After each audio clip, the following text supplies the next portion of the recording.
বকো বজাৰ সমিতিৰ উদ্যোগত বজাৰ এলেকাত সাফাই অভিযান স্বচ্ছতাই সেৱা মূল লক্ষ্য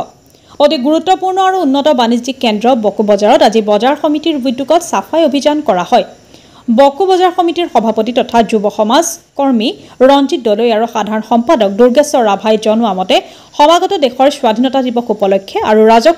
চক্ৰ বিষয়া দিৱস বৰদলৈৰ আহ্বানত এই সাফাই অভিযান কৰা হয় আজি সাফাই অভিযানত বকো বজাৰ সমিতিৰ বিষয়ববীয়া উপদেষ্টা বৃন্দ দোকানী ব্যৱসায়ী সকলৰ উপৰিও পঞ্চায়তৰ সভাপতি সহকৰ্মীসকলে সহযোগ কৰে বকো বজাৰৰ চৌহদত অনুষ্ঠিত হয় সাফাই অভিযানত বকো মণ্ডল বিজেপিৰ সভাপতি হিৰণ্য কুমাৰ নাথ 24 নং দক্ষিণ বকো গাঁও পঞ্চায়তৰ সভাপতি দীপাংকৰ বড়ো উপদেষ্টা ৰমেশ চন্দ্ৰ ডেকা খগেন ঠাকুৰীয়া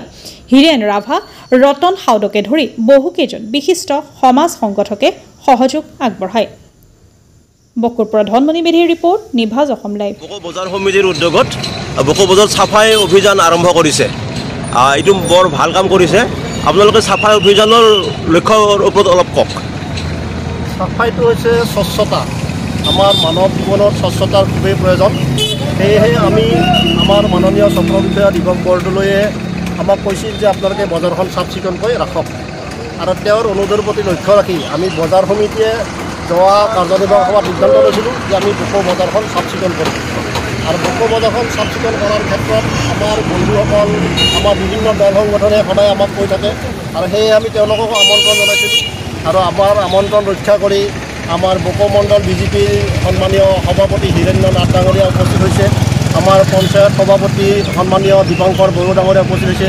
অসম গণ পৰিষদৰ কাৰ্যালয় সম্পাদক কাপুল ৰাজ ডাঙৰীয়া উপস্থিত হৈছে আৰু আমাৰ সন্মানীয় উপদেষ্টা খগেন ঠাকুৰীয়া ডাঙৰীয়া ৰমেশ ডেকা ছাৰ আৰু বকো বৰপাৰা ৰাইজৰ সাধাৰণ সম্পাদক আমাৰ ৰতন চাউদ ডাঙৰীয়া উপস্থিত হৈছে আমি বজাৰ কমিটিয়ে বকোখন স্বচ্ছতা ৰাখিব বিচাৰোঁ আৰু ৰাইজৰ সহায় সহযোগিতাৰ ব্যৱস্থা কৰে নিজে পেলোৱাৰ ব্যৱস্থা কৰে আৰু এই ক্ষেত্ৰত আমি বকোত পৰিলক্ষিত হৈছে বিনোদ দত্ত শৰ্মা তেওঁ এটা 3মহলীয়া অট্টালিকা আছে তেওঁৰ ঘৰত 10খন দোকান আছে কিন্তু তেওঁৰ দোকানৰ সন্মুখত ইমানেই চাফ চিকুণ তেওঁক আমি এইবাৰ পুৰস্কাৰ প্ৰদান কৰিম ঠিক তেনেদৰে আমাৰ প্ৰসন্ন অধিকাৰী ডাঙৰীয়াও আছে তেখেতৰ চাফ চিকুণৰ প্ৰতি অধিক গুৰুত্ব দিয়ে সেইকাৰণে আমি তেখেতকো এইবাৰ বজাৰ সমিতিত আমি সম্বৰ্ধনা জ্ঞাপন কৰিম গতিকে প্ৰতিজন দোকানী সদস্যই যদি চাফ চিকুণৰ প্ৰতি নজৰ দিয়ে আমাৰ বকোখন সৰ্বাংগ সুন্দৰ হ'ব আৰু চাফ চিকুণ হ'ব বুলি আমি ভাবোঁ এইখিনি